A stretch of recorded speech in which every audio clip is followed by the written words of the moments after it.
Bonjour à tous, ici Valérie pour une autre capsule. Euh, Aujourd'hui, on me demandait une carte à propos du tarot de Marseille. Je vous montre la carte en question. On la cherche par exemple. Hum, Je cherche le.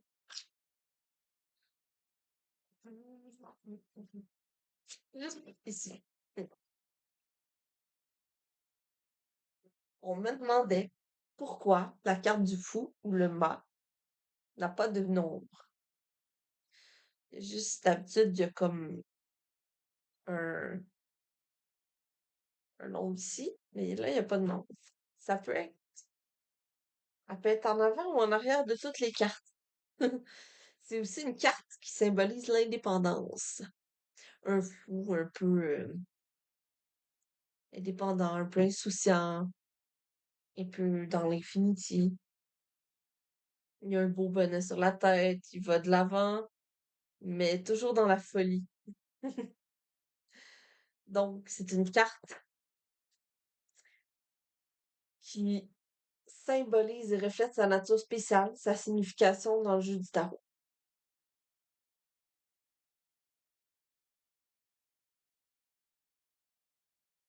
La première raison, c'est qu'elle représente la liberté. Elle représente l'inconscience et l'absence de contraintes. Ne pas avoir de numéro symbolise son indépendance et sa capacité à se déplacer librement dans le jeu. Comme je disais, elle peut être en avant, en arrière. C'est un peu comme une carte du Joker, si on veut. Puis, elle est souvent considérée comme une carte de transition. Donc, on peut la placer, comme je disais, en avant, en arrière de une autre chose. Son absence de numéro permet de le considérer comme un Joker qui peut prendre différentes positions dans le jeu. Donc, c'est vraiment juste l'insouciance et la folie de la carte. L'inconscience, et puis c'est ça. J'aime beaucoup cette carte. C'est moi qui l'ai coloriée. Puis, pour moi, c'est d'aller de l'avant, mais sans sombrer dans la folie, parce que c'est le défi de la carte. Donc, sur ce, je vous souhaite une belle journée. Et j'espère que vous avez aimé ma petite capsule, pas trop longue, qui vous exprime un peu sur les jeux de tarot, qu'est-ce que ça veut dire, et puis où est-ce qu'on s'en va avec ça. Peut-être que je vous ferai un tirage avec mon magnifique jeu, un de ces quatre, parce que il est vraiment magnifique. C'est tout moi qui les a coloriés. C'est la carte de l'amoureux, le pape, si je me trompe pas. L'étoile qui est à l'envers. L'impératrice. Le fou.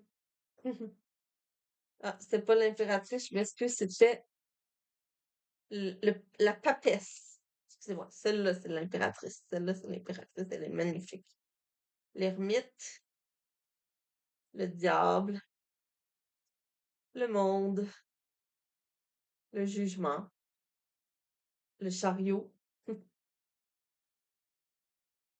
la force, la mort que je vous ai présentée hier, ou la transformation, le pendu, ici, le battleur, la maison de Dieu, l'empereur, la justice, la tempérance, la lune, le soleil et la roue de fortune. Donc, si je résume, la carte du fou, c'est la carte de l'indépendance qui peut se placer comme un joker dans toutes les cartes. J'espère que la petite capsule vous a aidé et je vous dis au revoir et n'oubliez pas de vous abonner à Carte Tarot et compagnie avec Valérie pour des tirages de cartes.